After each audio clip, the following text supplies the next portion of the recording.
عزیز طلبہ، آج کے سبق میں ہم 10ویں جماعت کی اردو کی کتاب کے نئے ایڈیشن سے ہمارا جو تیسرا سبق ہے اخلاق نبوی صلی اللہ علیہ وآلہ وسلم، اس کی مشق کرنے جا رہے ہیں۔ تو آئیے اپنے سبق کا آغاز کرتے ہیں۔ پہلا سوال ہے، سبق اخلاق نبوی خاتم النبیین صلی اللہ علیہ وآلہ وسلم کو مد نظر رکھتے ہوئے درج ذیل سوالات کے مختصر جوابات دیں۔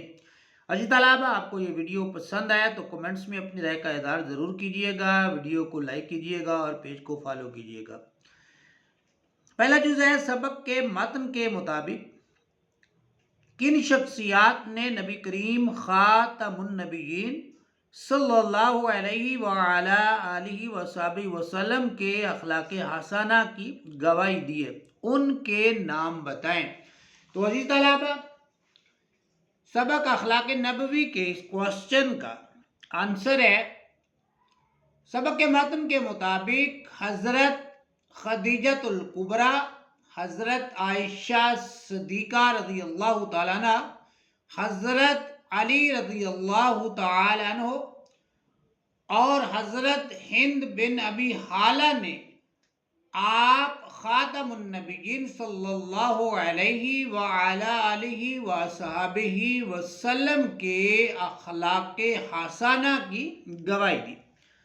دوسرا جزء ہے، حضرت خدیجۃ الکبریٰ رضی اللہ تعالی عنہا نے کن الفاظ میں نبی کریم خاتم النبیین صلی اللہ علیہ وآلہ وسلم کو تسلی دی؟ تو اس کا آنسر ہے، حضرت خدیجۃ الکبریٰ رضی اللہ تعالی عنہا نے کہا، ہرگز نہیں، خدا کی قسم، خدا آپ کو کبھی غمگین نہیں کرے گا۔ آپ صلہ رحمی کرتے ہیں، مقروضوں کا قرض ادا کرتے ہیں، غریبوں کی مدد کرتے ہیں، مہمانوں کی دعوت کرتے ہیں، حق کی حمایت کرتے ہیں اور مصیبت میں لوگوں کے کام آتے ہیں۔ تیسرا جزء ہے، رسالت مآب خاتم النبیین صلی اللہ علیہ وآلہ وسلم جب گھر تشریف لاتے تو آپ خاتم النبیین صلی اللہ علیہ وآلہ وسلم کا انداز کیسا ہوتا؟ رسالت مآب صلی اللہ علیہ وسلم جب گھر تشریف لاتے تو نہایت خوش، ہنستے اور مسکراتے ہوئے آتے۔ عزیز طلبہ، چوتھا جزء ہے، حضرت علی رضی اللہ تعالی عنہ نے نبی کریم خاتم النبیین صلی اللہ علیہ وآلہ وسلم کے حسن اخلاق کے بارے میں جو کچھ بیان کیا، ان میں سے 3 خوبیوں کا ذکر کریں۔ پہلے بچوں، اس کا آنسر ہے، حضرت علی رضی اللہ تعالیٰ عنہ نے آپ خاتم النبیین صلی اللہ علیہ وآلہ وسلم کی خوبیاں بیان کرتے ہوئے کہا ہے کہ آپ صلی اللہ علیہ وسلم بحث و مباحثہ میں نہیں پڑتے تھے، ضرورت سے زیادہ بات نہیں کرتے تھے، جو بات مطلب کی نہیں ہوتی تھی اس میں نہیں پڑتے تھے۔ پانچواں جزء ہے، پیارے بچوں، نبی کریم خاتم النبیین صلی اللہ علیہ وآلہ وسلم کے آداب گفتگو، آداب طعام اور آداب مجلس کے بارے میں حضرت ہند بن ابی حالہ رضی اللہ تعالیٰ عنہ نے کن الفاظ میں بیان کیا؟ تو عزیز طلبہ، اس کا آنسر ہے، حضرت ہند بن ابی حالہ بیان کرتے ہیں، آپ صلی اللہ علیہ وسلم نرم مزاج تھے، کسی کی بے ادبی نہیں کرتے تھے، چھوٹی چھوٹی باتوں پر شکریہ ادا کرتے تھے، کھانا جس قسم کا سامنے آتا تناول فرماتے اور اسے برا بھلا نہ کہتے۔ عزیز طلبہ، مشق کا دوسرا سوال ہے، درست جواب کا انتخاب کریں۔ پہلا جز ہے اس میں کوئی باہر کا آدمی اگر بے باکی سے گفتگو کرتا تو آپ خاتم النبیین صلی اللہ علیہ وعلا آلہ وصحبہ وسلم نمبر 1 پہ ہے پرسکون رہتے، نمبر 2 پہ ہے تحمل فرماتے، نمبر 3 پہ ہے خاموش رہتے، اور نمبر 4 پہ اغماس فرماتے۔ تو پہلے بچوں اس کا جو دوسرا آپشن ہے اس کو ہم ٹک کریں گے کیونکہ یہ اس کا درست آنسر ہے، تحمل فرماتے۔ دوسرا جز ہے حضرت خدیجہ الکبریٰ رضی اللہ تعالیٰ عنہ، آپ خاتم النبیین صلی اللہ علیہ وآلہ وصحبہ وسلم کی خدمت زوجیت میں رہیں۔ کتنے سال رہی ہیں؟ نمبر 1 پہ ہے 15 سال، نمبر 2 کے اوپر ہے 20 سال، نمبر 3 کے اوپر ہے 25 سال، اور نمبر 4 کے اوپر ہے 30 سال۔ تو پہلے بچوں یہ تیسرا آپشن جو ہے 25 سال والا، اس کو ہم ٹک کریں گے، یہ ہمارا آنسر جو ہے وہ کریکٹ ہے، درست ہے۔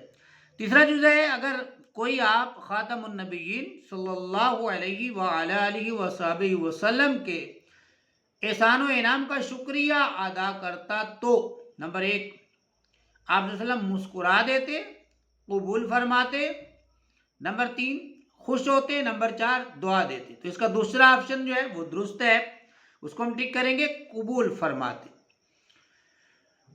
چوتھا جز ہے میرے بچوں جب 2 باتوں میں اختیار دیا جاتا تو اس بات کو اختیار فرماتے جو نمبر 1 سادہ ہوتی، نمبر 2 آسان ہوتی، نمبر 3 فائدہ مند ہوتی، نمبر 4 پر لطف ہوتی۔ تو دوسرا آپشن ٹھیک ہے پیارے بچوں، اس کو ٹک کریں گے، جو بات آسان ہوتی آپ اسے اختیار فرماتے۔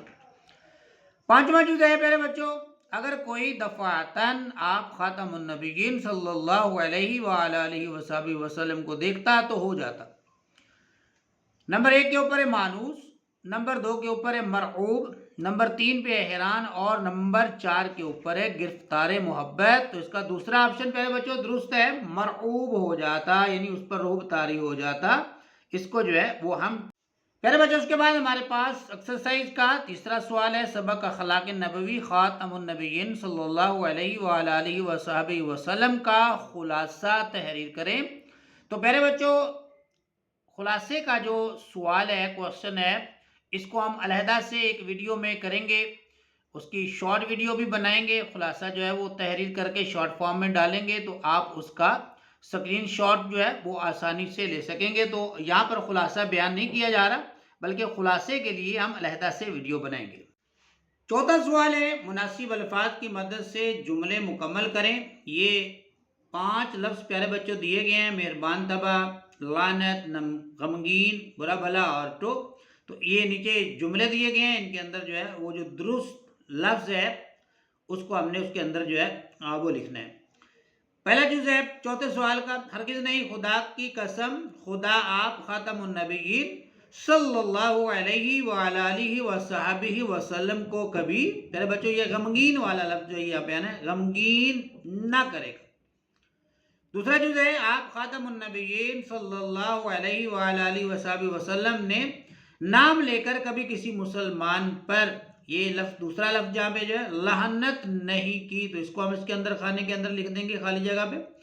تیسرا جز ہے حضور اکرم خاتم النبیین صلی اللہ علیہ وآلہ وصحبہ وسلم کی عادت کسی کو، تو میرے بچوں یہ برا بلا کا جو لفظ ہے یہاں پہ اس کو لگانا ہے، تو یہ خالی جگہ پہ ہم لکھیں گے برا بلا کہنے کی عادت نہ تھی۔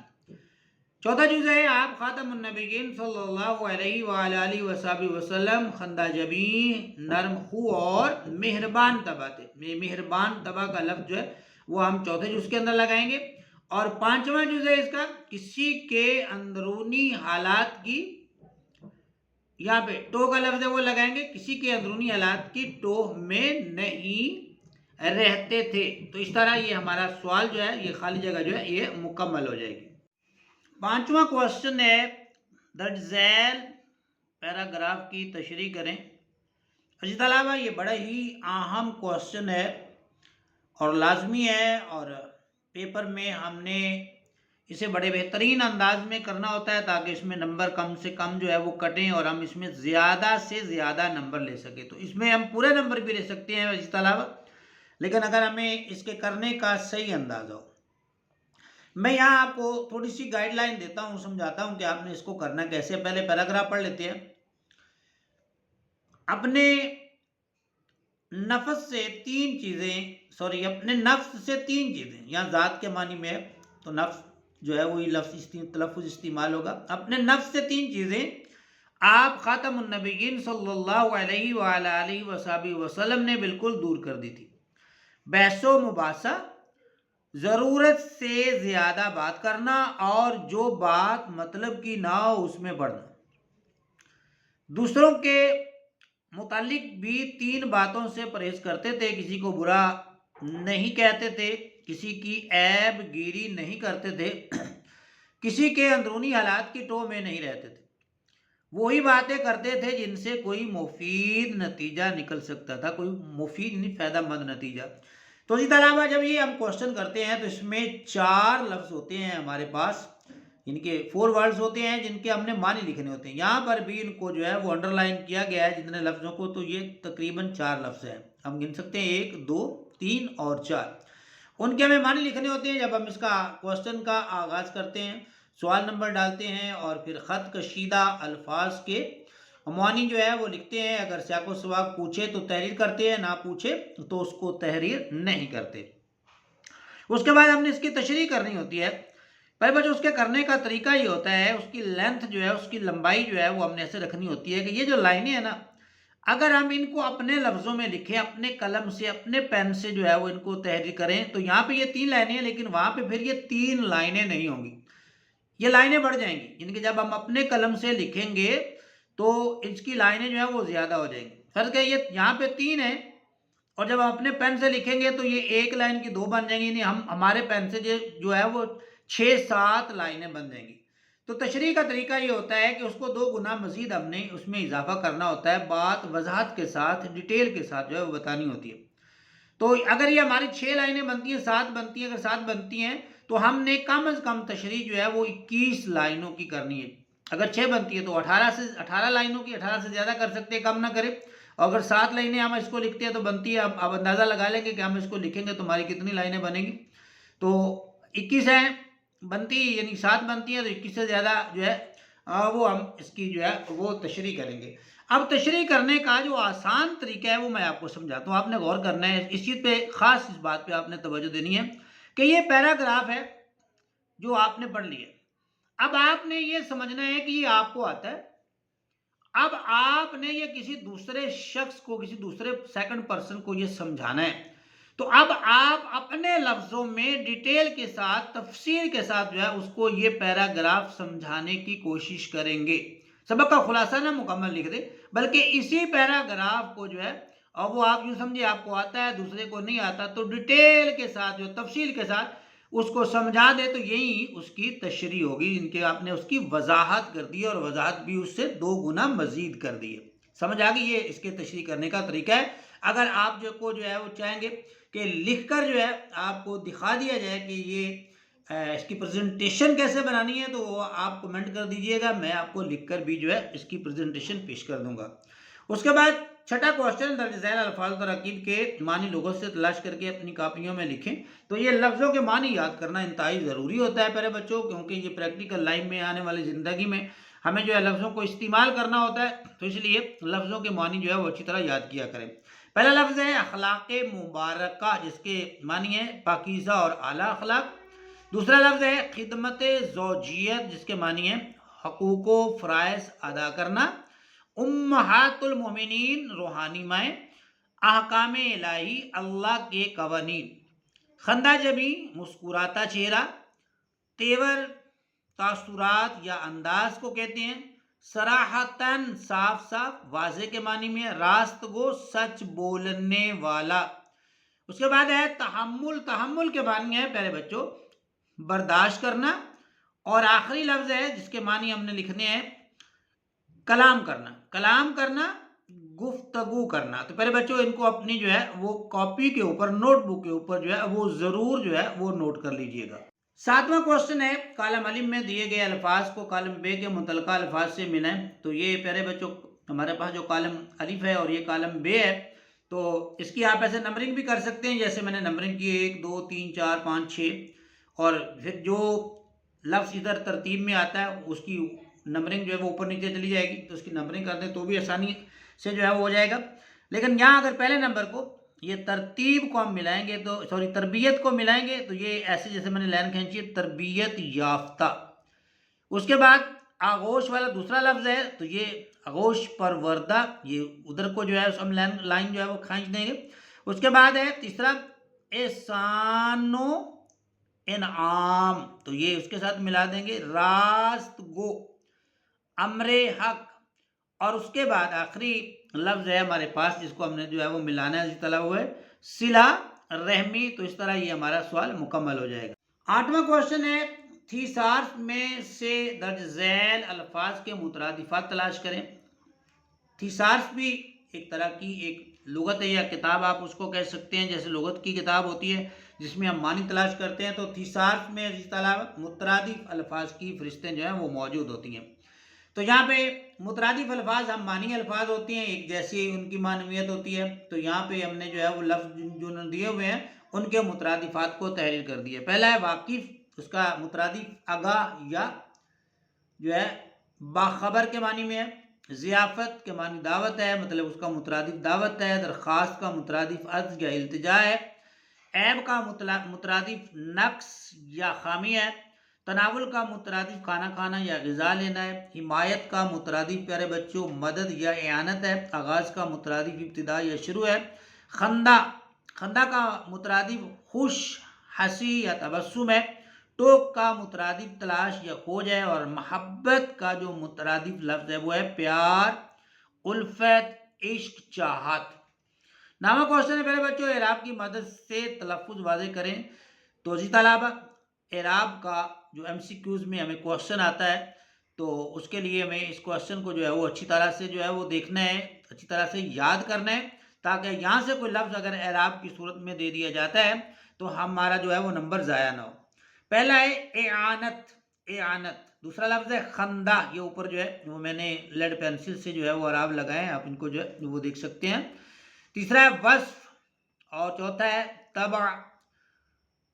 پانچواں لفظ ہے مرعوب اور چھٹا ہے خوش صحبت.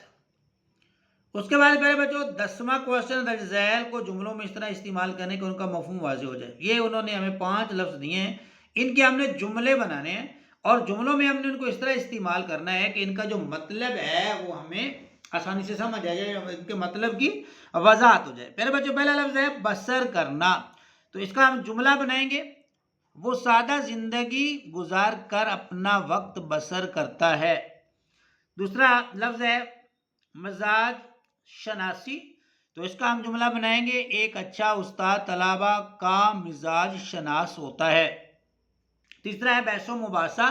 تو اس کا جملہ بنائیں گے کلاس میں طلبہ کے درمیان علمی بحث و مباحثہ ہوتا رہا. چوتھا ہے برا کلمہ. اس کا جملہ ہے نیک انسان کسی کے بارے میں برا کلمہ نہیں کہتا. اور اس کے بعد آخری جو ہے وہ ہے آشنا ہونا.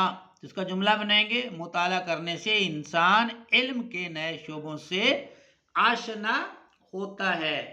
پیارے بچوں اس کے بعد ہمارے پاس جو ایکسرسائز میں چیز ہے وہ ہے جمع سالم جمع مکسر اور جمع الجمع.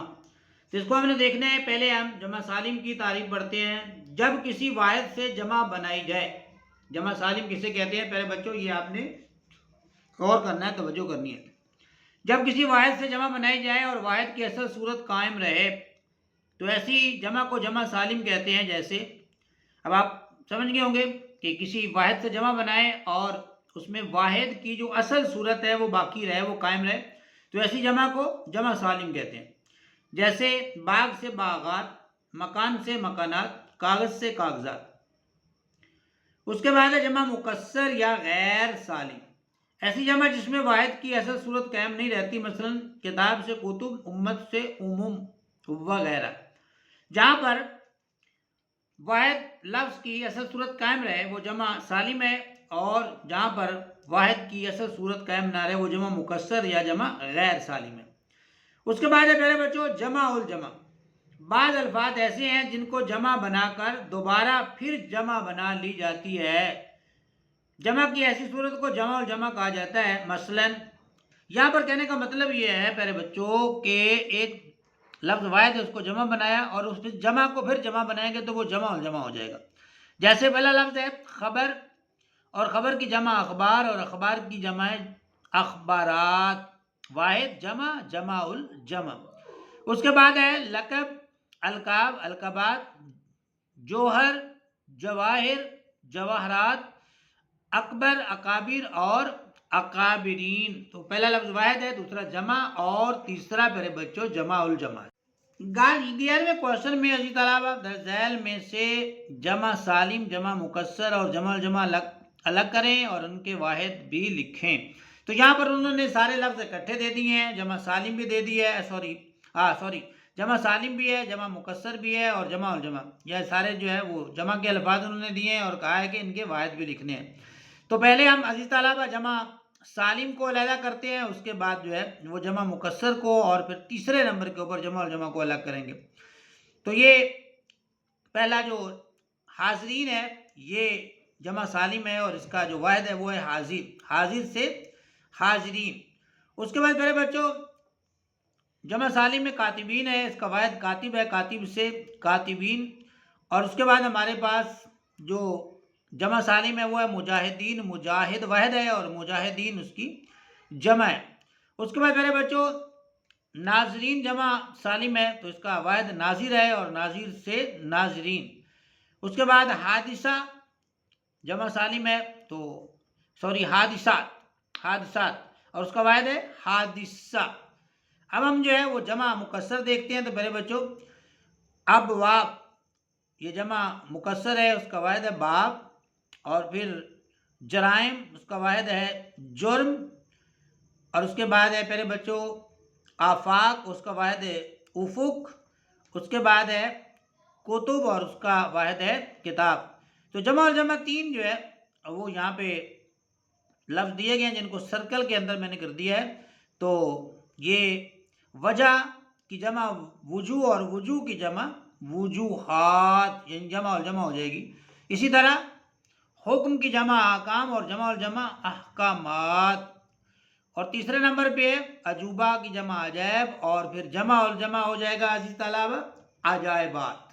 آخری سوال جو ہے عزیز طلبہ یہاں پہ مشق میں وہ ہے مضمون نویسی۔ یہ بڑا ہی اہم سوال ہے، یہ 15 نمبر کا ہمیں میٹرک میں آتا ہے اور ہم نے جو ہے اس کی پریزنٹیشن کے حوالے سے، مواد کے حوالے سے، مٹیریل کے حوالے سے بڑے اس کو بہترین انداز میں تحریر کرنا ہوتا ہے تاکہ ہم اس میں جو ہے وہ زیادہ سے زیادہ نمبر کا جو ہے وہ مارجن رکھ سکیں، زیادہ سے زیادہ نمبر لے سکیں۔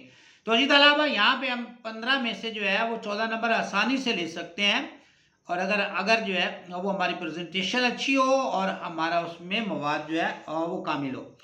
تو اس کی ہم تعریف پڑھتے ہیں اور پھر اس کے موضوعات پہ جو ہے وہ دیکھتے ہیں کون کون سے موضوعات یہاں دیے ہیں۔ مضمون نویسی، مضمون کا لفظ اپنی اصل کے اعتبار سے عربی ہے جس کے لغوی معنی ہے ضمن میں لیا ہوا کسی مقررہ موضوع پر اپنے خیالات، جذبات، تاثرات کا تحریری اظہار۔ مقررہ موضوع ہے، اس پر اپنے خیالات، جذبات، تاثرات کا تحریری اظہار مضمون کہلاتا ہے۔ دنیا کے ہر معاملے، مسئلے یا موضوع پر مضمون قلمبند کیا جا سکتا ہے۔ مضمون کی چند نمایاں خصوصیات یہ ہیں۔ نمبر 1 جو مضمون کی خصوصیات ہیں وہ بھی یہاں بیان ہوئی۔ نمبر 1 مضمون کی ایک خاص ترتیب ہوتی ہے۔ سب سے پہلے موضوع کا تعارف کرایا جاتا ہے، یہ اس کی جو ترتیب ہے، خصوصیات ہے وہ بیان کی ہیں، تو ہمیں اسی کو ملحوظ خاطر رکھنا ہے، اسی ترتیب کے مطابق ہی ہمیں مضمون تحریر کرنا ہے۔ مضمون کی ایک خاص ترتیب ہوتی ہے، سب سے پہلے موضوع کا تعارف کرایا جاتا ہے اور پھر موضوع کی وضاحت کی جاتی ہے اور آخر میں بحث کا نتیجہ پیش کیا جاتا ہے۔ مضمون میں موضوع کے چیدہ پہلوؤں پر دلچسپ رائے میں اظہار خیال کیا جاتا ہے۔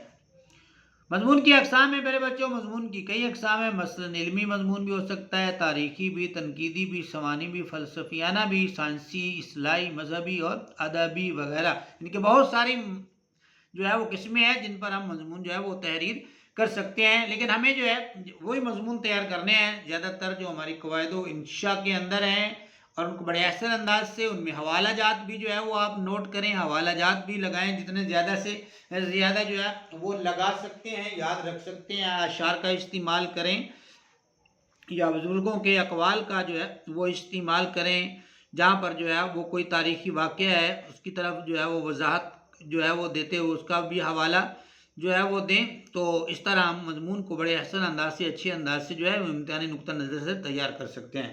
اچھی طلبہ یہ تو ہمارا آج کا سبق، امید ہے آپ کو آج کا سبق پسند آیا ہوگا۔ یہ ہمارا تیسرا جو سبق تھا اردو کی بک کا نیا ایڈیشن جو ہم نے سٹارٹ کیا ہوا ہے، تو اس کی تیسرے سبق کی جو ایکسرسائز ہے وہ مکمل ہو گئی ہے۔ کہیں پر ابہام ہو، مشکل ہو تو جو ہے وہ کمنٹس کر کے پوچھ لیجئے گا۔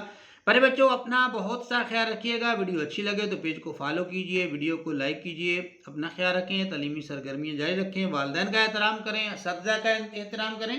اللہ پاک آپ کا حامی و ناصر ہو۔ مجھے دیجیے اجازت، اللہ حافظ۔